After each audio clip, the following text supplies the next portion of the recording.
Hello students, let's see this question. The question says the entropy change associated with the conversion of 1 kg of ice at 273 Kelvin to water vapors at 383 Kelvin is. आपको बताना है इस process के लिए entropy change. Process आपका क्या हो रहा है, ये हो रहा है 1 kg आइस है 273 पर, ठीक है। आइस है, ये रही आपकी आइस, ठीक है। किस टेम्परेचर पे, 273 पे, 273 केल्विन और I can say 0 degree Celsius, ठीक है। इसका कन्वर्जन करना है आपको, कहां तक जाना है आपको, आपको जाना है वाटर वेपर्स तक, ठीक है। वाटर वेपर्स तो पहले आइस जो है वो पहले वाटर में कन्वर्ट होगी सेम टेम्परेचर पे 273 पे, यानी कि सिर्फ फेस ट्रांसफॉर्मेशन होगा, ठीक है। जब वाटर बन जाएगा 0 डिग्री सेल्सियस पे तो ये वाटर किस में जाएगा, वेपर्स में कन्वर्ट हो जाएगा, ठीक है। ये वाटर किस में जाएगा, सॉरी वाटर ही रहेगा, टेम्परेचर चेंज होगा, यानी कि 373 केल्विन में जाएगा। टेम्परेचर इंक्रीज करेंगे, सेम फेज रहेगा बट टेम्परेचर चेंज होगा by absorbing the heat, clear. अच्छा, तो ये बन गया आपका 100 डिग्री सेल्सियस पे चला गया वाटर। अब क्या होगा, वाटर वाटर वेपर्स में कन्वर्ट होगा, वाटर वेपर्स में कन्वर्ट होगा, ठीक है। फेस चेंज हो गया, वाटर लिक्विड था वेपर्स में पहुंच गया, तो आपका टेम्परेचर सेम रहेगा 373 केल्विन, क्योंकि फेस ट्रांसफॉर्मेशन में कभी भी टेम्परेचर चेंज नहीं होता है, ये याद रखना, ठीक है। अब क्या होगा, ये जो वाटर वेपर्स हैं ये वाटर वेपर्स ही रहेंगे, बट ये हीट अब्सॉर्ब कर लेंगे, यानी कि 383 केल्विन तक जाएंगे, यानी कि 110 डिग्री सेल्सियस तक जाएंगे, ठीक है। तो जब भी आपका फेस चेंज होता है तो टेम्परेचर चेंज नहीं होता, और जब टेम्परेचर चेंज होता है तो उस केस में हीट अब्सॉर्ब करता है सिस्टम, ठीक है, हीट अब्सॉर्ब करता है, क्लियर। तो यहां पर क्या होगा, face transformation, PT, face transformation. यहां पर क्या होगा, फेस ट्रांसफॉर्मेशन। यहां पर क्या होगा, हीट एब्जॉर्प्शन, ठीक है। और यहां पर क्या होगा, हीट एब्जॉर्प्शन, ठीक है। ये चीजें होनी है, हमें निकालनी है entropy change, entropy change.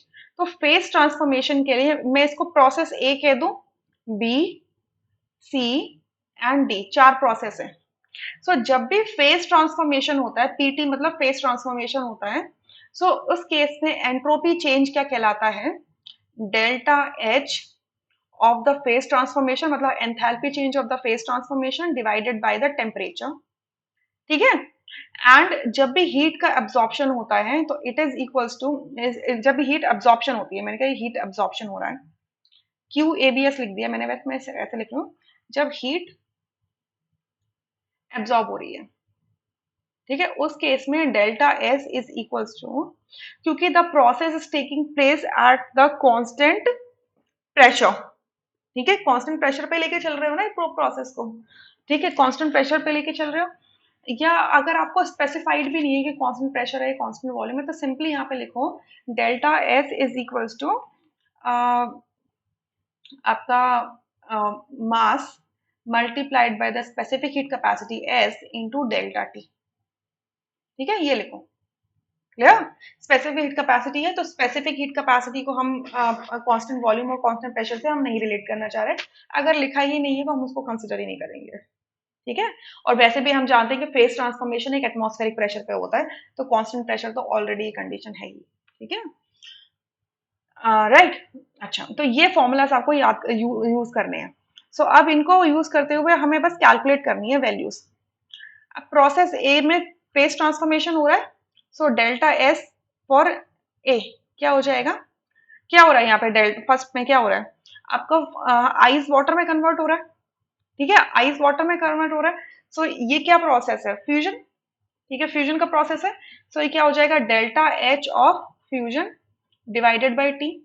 Delta H fusion कितना दिया हुआ है, देखो यहाँ पे देखो, specific heat of water, liquid and water vapour given है, और फिर लिखा है heat of liquid fusion. Heat of liquid fusion मतलब क्या है, simply delta H of fusion. आपका आपका जो एंट्रोपी होती है, आपकी जो एंट्रोपी होती है, ये एंट्रोपी क्यू अपॉन टी तो ही होती है, ठीक है, क्यू अपॉन टी होता है ना। तो यहाँ पे हीट लिखा हुआ है, उस हीट को हम डेल्टा एस से रिलेट कर दे रहे हैं, क्योंकि कांस्टेंट प्रेशर पे ये हो रहा है ना। So heat at constant pressure is equals to enthalpy change होता है बेसिकली। क्लियर? सो ये कितनी हीट दे रखी है हमें? 3 फॉर फ्यूजन के लिए दे रखी है 334 किलो जूल पर केजी, ये दे रखी है। सो 334 किलो जूल पर केजी। और टेम्परेचर किस टेम्परेचर पे फ्यूजन हो रहा है? 273 केल्विन पे हो रहा है। ठीक है, तो इसको सॉल्व करेंगे तो ये आ जाएगा आपका 1.22 किलो जूल पर केजी केल्विन। ठीक है, 334 डिवाइडेड बाय 273, 1.22। ठीक है, सेकेंड प्रोसेस देखो, डेल्टा एस बी, उसमें क्या हो रहा है? हीट को सिर्फ अब्सॉर्ब किया जा रहा है, यानी कि इस केस में आप क्या करोगे? इस केस में आप क्या कर लोगे? हाँ, तो इसमें ना इसको पूरे को जब इंटीग्रेट करते हो, ये इस पूरे को क्या करना पड़ता है? इंटीग्रेट करना पड़ता है। ये इस तरीके से निकल के नहीं आता। ठीक है, इंटीग्रेट करते हो तो ये पूरा फॉर्मूला, एक्चुअल में फाइनल फॉर्मूला में लिख देती हूँ, इस फॉर्मूला को थोड़ा सा मॉडिफाई कर लो कि delta S is equals to क्या हो जाता है आपका? Mass multiply specific heat capacity, ठीक है, ln T final upon T initial. Clear? ये कर लो। सो यहाँ पे mass multiply specific heat capacity, क्योंकि पहले में हम क्या कर रहे हैं? हम क्या कर रहे हैं? वाटर को वाटर में कन्वर्ट कर रहे हैं, वाटर वाटर में ही है, तो वाटर, लिक्विड वाटर की क्या स्पेसिफिक हीट कैपेसिटी ले रहे हैं। ठीक है, so specific water multiplied by lawn T2 upon T1। Mass of water कितना है? 1 kg। सो अब देखो, यहाँ पर specific heat capacity liquid water की कितनी है? पर केजी के लिए है ना, तो 1 kg के लिए ले रखी है, तो मास आप सिंपली दिया हुआ है आपको। ठीक है, 1 kg, तो ये क्या हो जाएगा आपका? 4.2। ये सिंपली क्या हो जाएगा? 1 मल्टीप्लाई 4.2 मल्टीप्लाई आपका लॉन T2 अपॉन T1। अब T2 की वैल्यू कितनी है? 373, और T1 की वैल्यू क्या है? 273। क्लियर? अब यहां से आगे देखो, यहाँ पे नीचे क्या लिखा है? लॉग 273 इतना लेना है, लॉग 373 इतना लेना है, लॉग 383 इतना लेना है। सो देखो, लॉग की एक प्रॉपर्टी क्या आती है? लॉग एक्स अपॉन वाई को हम क्या लिखते हैं? लॉन एक्स अपॉन वाई को क्या लिखते हैं? Ln X minus ln Y लिखते हैं। Right, in a similar manner मैं इसको भी लिख लूंगी, 4.2 लॉन 373 माइनस लॉन 273।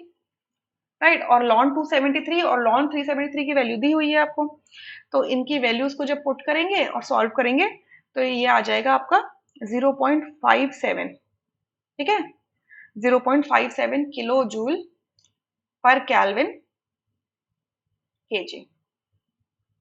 ठीक है, मैंने वैल्यूज पुट नहीं करी है, मैंने आपको दिखा दी है यहाँ पर वैल्यूज कि देखो 373 की वैल्यू दे रखी है ये। ठीक है, यहाँ पे आपको एक चीज का और ध्यान देना है कि ये वैल्यूज लॉग में दी हैं और हमारी वैल्यूज है लॉन में। तो एक स्टेप मैं यहाँ पे इंक्रीज कर देती हूँ, जस्ट अ सेकेंड। मैं इसका एक स्टेप, मैं एक क्या ज्यादा स्टेप्स इंक्रीज कर देती हूँ। मैं इसको यहाँ लेके जा रही हूँ। ठीक है, ये यहाँ तक था ना, सेकेंड स्टेप में ये था ना, तो लॉन को लॉग में कन्वर्ट करने के लिए क्या करते हैं? लॉन को क्या करो? 2.300 से मल्टीप्लाई कर देती हूँ। ठीक है, सो ये हो जाएगा 4.2 इंटू 2.303 लॉग 373 डिवाइडेड बाय 273। ठीक है, हो जाएगा 4.2 मल्टीप्लाई 2.303। अब करेंगे लॉग 373 माइनस लॉग 273। अब वैल्यूज पुट करो, लॉग 373 कितना है हमारा? 2.572, 2.572 माइनस लॉग 273 कितना है? 2.436, ये आता है 0.136, ये आ जाता है हमारा 0.136। इसकी वैल्यू कितनी आती है? 0.136। इसको मल्टीप्लाई करो और सॉल्व करो। ठीक है, 0.136 मल्टीप्लाई 4.2 मल्टीप्लाई 2.303, सो ये आ रहा है हमारा 1.31, 1.31। ठीक है, 1.31 आ रहा है, तो ये आ जाएगा हमारा किसमें? किलो जूल पर केजी केल्विन में। क्लियर? ये दो वैल्यूज निकल गई। अब नेक्स्ट प्रोसेस फिर से क्या था इसमें, फेज ट्रांसफॉर्मेशन का था। प्रोसेस सी क्या है, फेज ट्रांसफॉर्मेशन हो रहा है। सो डेल्टा एस सी क्या हो जाएगा, डेल्टा एच वेपराइजेशन। ठीक है, डेल्टा एच वेपराइजेशन है, क्यू वेपराइजेशन कर लो। एंथैल्पी चेंज नहीं लिखा हुआ है, ऐसे वैसे तो लिखा तो वो वहां पर हीट लिखा हुआ है, तो आप उसे कैसे भी समझ सकते हो। ठीक है, मैंने आपको दोनों तरीके से समझा दिया है। तो आप अगर फॉर्मूला में वेपराइजेशन की लिखना चाहते हो, उसको एक्चुअल में उसी से रिप्लेस कर दिया गया। तो इसकी जो वैल्यू है वेपराइजेशन की क्या है, 2491 किलो जूल पर KG. It is 2491 kilo joule पर केजी। और टेम्परेचर किस पे बॉइलिंग स्टार्ट होती है वाटर की, आपकी 373 पर, 373 कैल्विन पर। तो इसको हम सॉल्व करेंगे तो ये आ जाएगा 6.678 आता है, 678 किलो जूल पर केजी कैल्विन। अब प्रोसेस डी क्या है, अगेन सिर्फ हीट अब्सॉर्प्शन हो रहा है। तो इसमें एंट्रोपी चेंज क्या हो जाएगा, आपका mass multiply specific heat capacity of vapour lawn T2 upon T1। ठीक है, तो लॉन को लॉग में कन्वर्ट करने के लिए क्या करूंगा, अगेन 2.303 से मल्टीप्लाई करूँ, मास हमारा 1 है, और delta sorry S V specific heat capacity of vapours कितना है, 2 है, 2 kilo joule per kelvin per KG. ठीक है, 2 multiply 2.303 log T2 upon T1, यानी कि लॉग 383 डिवाइडेड बाय 373। सो ये कैसे लिख सकते हो, 2 मल्टीप्लाई 2.303 लॉग 383 माइनस लॉग 373। इनकी वैल्यूज दी हैं आपको। सो ये हो जाएगा 2 मल्टीप्लाई 2.303। ठीक है, इनकी वैल्यूज हमारी क्या है, लॉग 283 की वैल्यू कितनी है, 2.583, और 273 की वैल्यू कितनी है, लॉग 273 2.572। तो ये आ जाएगा 0.011, जगह 0.011। इसको सॉल्व करो, 0.011 मल्टीप्लाई 2 मल्टीप्लाई 2.303, ये आता है आपका 0.05 kilo joule per kelvin KG. तो टोटल एनर्जी जो आएगी डेल्टा एस, जो टोटल एंट्रोपी चेंज आएगा वो क्या होगा, delta S A plus delta S B plus delta S C plus delta S D. इनको ऐड करो, 1.22 प्लस 1.33, तो ये हाईलाइट कर देती हूँ, एक ही वैल्यू है और एक ही वैल्यू है, 6.678 प्लस 0.05।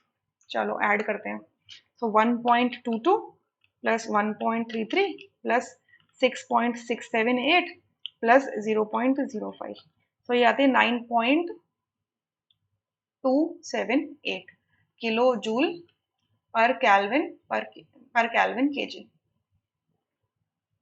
क्लियर, तो 9.278। तो यहाँ से अगर आप ऑप्शन देखो तो जो आंसर आ रहा है वो 9.26 आ रहा है। ठीक है, अब हमारा 278 आ रहा है। तो अल्टीमेटली बस क्या किया गया है, अगर मैं इसको राउंड ऑफ करके भी लिखूंगी ना तो ये 9.28 हो जाएगा।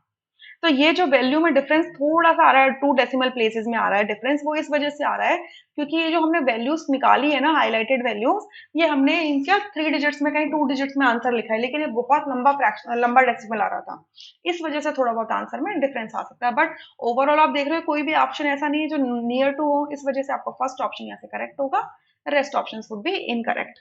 I hope you understood this question really very well, thank you.